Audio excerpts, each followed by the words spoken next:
Ellie! Ellie, I'm sorry. Anong karapatan mong pagharapin kami ng babaeng yun? Akala ko makakatulong sa'yo. Sa akin? Narinig ko kayo ng tatay mo. Kargo ko pamilya ko, Mia. Labas ka na dun. Naisip ko it would help you move on. Move on from what? From everything that's keeping you from moving on.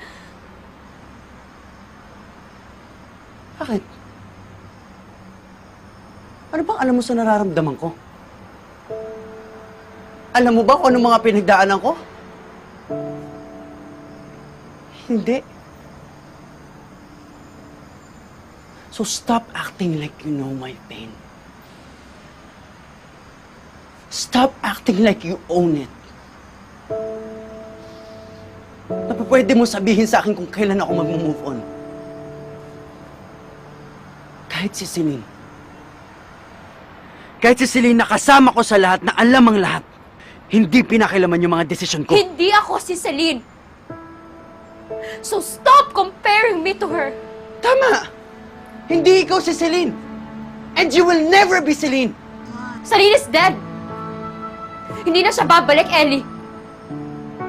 Pero hanggang ngayon, umaarte ka pa rin na parang nandito siya. Nandito siya!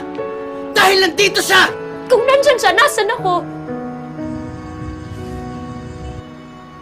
Anong lugar naming mga gustong magmahal sa'yo?